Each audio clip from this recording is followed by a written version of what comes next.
Joining three tables in SQL shouldn't feel like walking in a maze.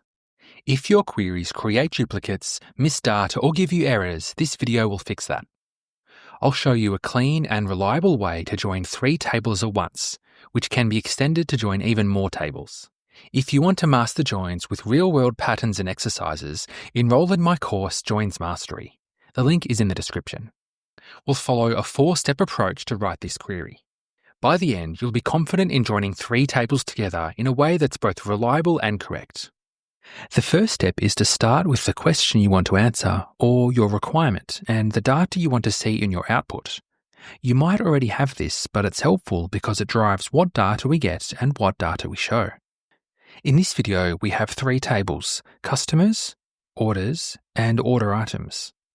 We want to write a query to show each customer's order activity and make sure we show customers even if they haven't placed an order.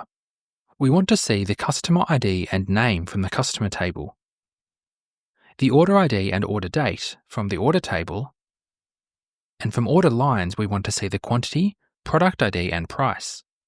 So that's step 1 done. We have identified the data we want to see and the question we want to answer. The next step is to understand how the tables are related. This will help us with writing the query. We have three tables: customers, orders, and order items. A customer is related to an order using the orders.customerID column. We can tell this by looking at the details of the table and seeing a foreign key. If you have an ERD already, you can use this. We can also see that the order and order item tables are related, based on the order item's order ID. As long as you can understand this for your own example, you're ready to start writing your query. That brings us to step 3, which is writing a query to join two tables. We start small with our query, then verify the results. Once they are okay, we extend our query with the next table. So let's write our query.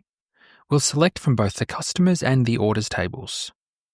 First, we select the customer ID and the customer name from the customers table. Then we join to the orders table. Which join type do we use? It depends on our requirements.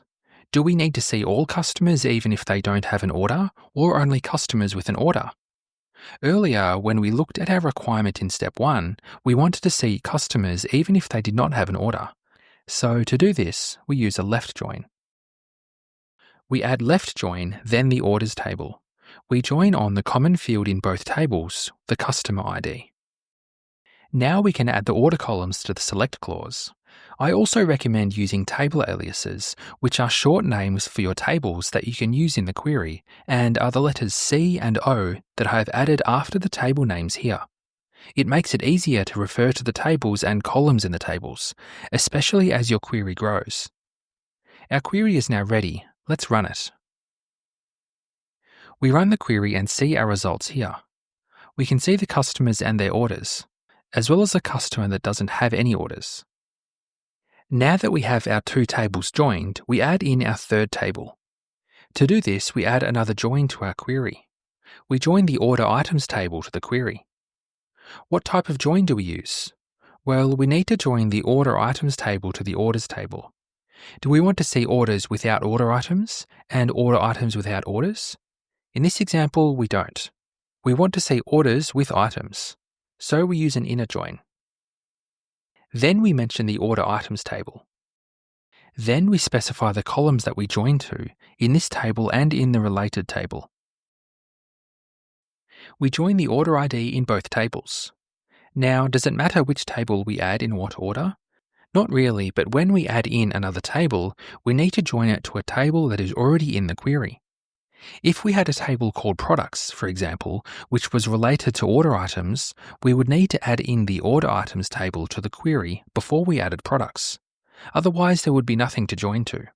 Now that we have joined to order items, we can add the columns to the select clause. We'll add the product ID, quantity, and price. Our query is now ready. Let's run it. We can see the results here, which shows the customers, the orders, and order lines.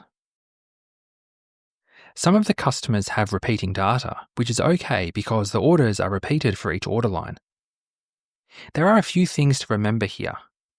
If you need to filter your data here, such as restricting to a certain date range, you can add a where clause. If you need to see unique rows or get the customers only once, you may have to have separate queries. Finally, the columns that you use in the join clauses don't need to have the same name. They just need to store the same values. So you could have cust ID in one table and ID in another. This will work as long as they both store the ID value of a customer. If you want to get truly confident with joins, including why they are needed, all the different join types and how to overcome common issues, enroll in my course, Joins Mastery. The link is in the description. You can use this simpler process for any query that you need to write with multiple tables. First, define the question, understand the relationships, join two tables at a time, then add more tables. Now that you know how to join 3 tables together, you'll want to watch this video next where I show you how to simplify a complex query. Thanks for watching.